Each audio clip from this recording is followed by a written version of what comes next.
It's been a long time since I've told this one, so I'll share it. Some layout / backstory before I start. My grandma's house was laid out like an L that, being that from the kitchen, you could see straight through the dining room into the living room, but you couldn't see the master bedroom, which was directly off the living room with a large sliding door between them. And the kitchen was at the front of the house. My grandma lived with her mom, who at this point in time had passed, and my family joked she was haunting us. Now on to the story. This happened when I was around 9 or 10. I was waiting at my grandma's house for my aunt to come pick me up to take me home. I was waiting in the kitchen looking out the windows to the driveway watching for her to pull in. Since I'm an impatient little butter robot, I called her again to see how far she was. The thing is, I pace when I talk on the phone. So I was pacing back and forth between the kitchen and the dining room, watching my feet as I walked. For some odd reason, I looked up as I reached the end of the dining room. So I was looking directly into the living room. Before I knew it, a large and skinny grey man-like apparition walked out of the master bedroom and began to lumber towards me. It was around 7 feet tall and its face was covered in bruises, which I remember vividly. I swear, for a second, my heart stopped when I saw it. In a panic, I began booking it back towards the kitchen door and hung up the phone, which I threw on the kitchen table. It was a home phone that I sure as heck wasn't taking with me to the porch just so I could walk back in and put it back. I slammed the door behind me and waited on the porch until my aunt arrived. I tell the story sometimes when we talk about the old house, which is now caving in and abandoned. My grandma never believed me about what I saw, but she did admit she had some experiences in the house too. 2 experiences. Both in college. The first one was when I was a freshman in college. I was in a dorm that year on the 8th floor. I had a roommate and we had our beds bunked, one on top of the other. He slept on the bottom and I was on the top bed. Oftentimes, he would mess around kicking and hitting my mattress from underneath when I would nap. Well, one day, I'm on the top bunk and suddenly I wake up to my bed shaking and mattress being hit. I laugh and tell who I thought was my roommate to stop. I look under when he doesn't respond and there is no one. Turns out, my room was the room where a girl was drunk and fell out the window 8 stories to her death while getting in bed. I guess she thought it looked fun to mess with me too. Second experience. Sophomore in college, living off campus with the same roommate and a few others in a 5-bedroom house on a small lake. I was studying in my room at the time, sitting at my desk while my ex-girlfriend was sitting on my bed studying. I had a football helmet from high school on the top of the desk. It was a big desk with one of those shelves on top for you to put stuff on and it was on top of that. Mind you, it was pushed back against the wall, not even an inch of it was hanging over the ledge of the shelf. Suddenly, I hear a push noise and my helmet just about mashes my laptop when I catch it one-handed. I look at my ex and asked, "Tell me you saw that?" At the same time, an empty whiskey bottle that I used as a change holder also comes falling down when I'm looking at her and shatters. She says, "No, but I saw that," as she's almost crying now. We both are freaking out, run out of the room and slept at her place that night. Nothing ever happened from that point on, surprisingly. We asked the landlord and supposedly the old lady passed away in my roommate's room, which was next door. I'm not sure what I was doing that night that upset her, but she didn't bother me the rest of the time, so all was good. Besides for the skid marks in my pants that one night. I'm in my apartment alone and am now getting freaked out thinking about it. Great. Once I had a very vivid dream. It was easily the weirdest thing that has happened to me, and it happened during a time I was visiting a group of people that prayed during the night, and using an old recording of a children's choir singing in Hebrew or Aramaic. I had a bunch of weird experiences during those sessions, but the dream was the most extreme. It didn't begin as a dream. I was half awake and went back to sleep when an image just appeared in my head. This huge looking silhouette was looking at me. It was dark but the contours were shining, kind of like an eclipse, vaguely shaped like a man, and then there was a sensation and image of dozens of large insects just crawling under and over me. I was just covered in them. Then, the dream begins and it's of some sort of end of the world.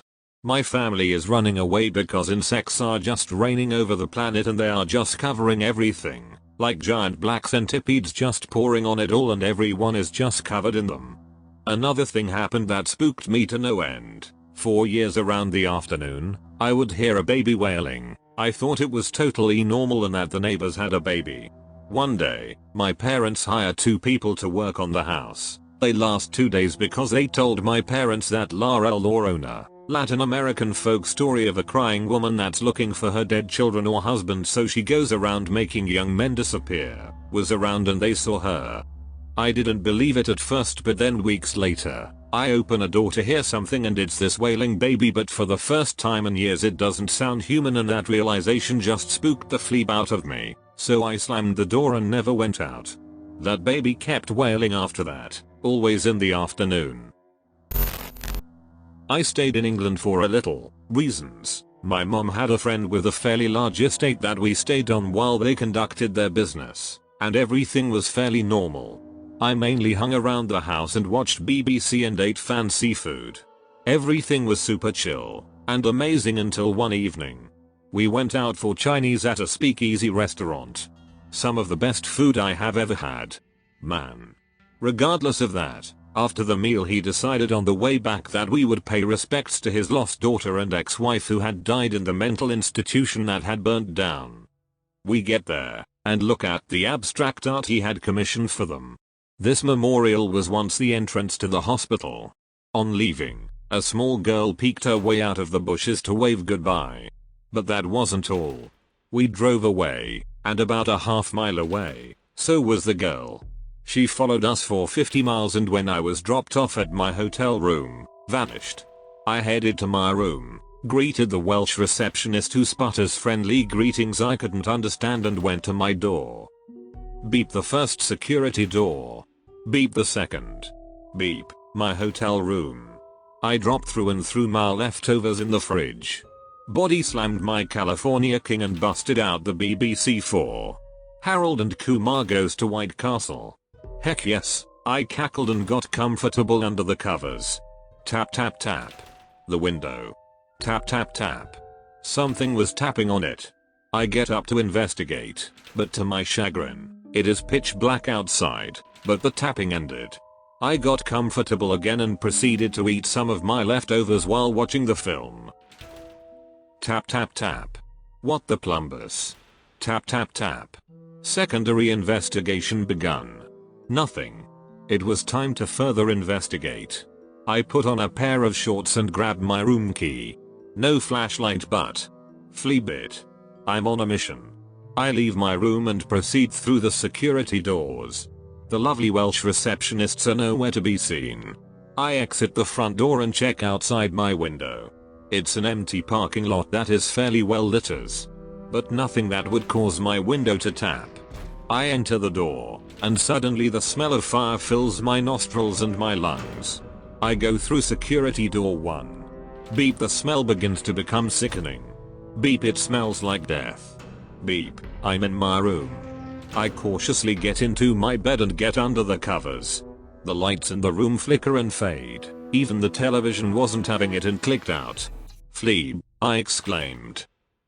I hid under the covers and tried to sleep. Nothing can hurt me while I'm as. Then a huge weight fell on top of me. Pinning me. Crushing me. I could see the lights flickering through the sheets. No shadow being cast above me. But the sound of laughter. Childish laughter echoed in the room. I struggled free and reset the light. Nothing was there. I decided to leave the light on and get back into bed. The laughter stopped. The burning smell, gone. I got under the covers and closed my eyes. 5 minutes or what seemed like forever passed. The lights flickered once more in a strobed fashion as I was crushed again. The smell and the laughter shifting my senses. I tried to scream, but a small hand covered my mouth. Something sharp began to dig into my left shoulder. I started to squirm more and more, and realized that this force on me was hands. Many hands. Eventually I struggled free and out from the covers. I was alone.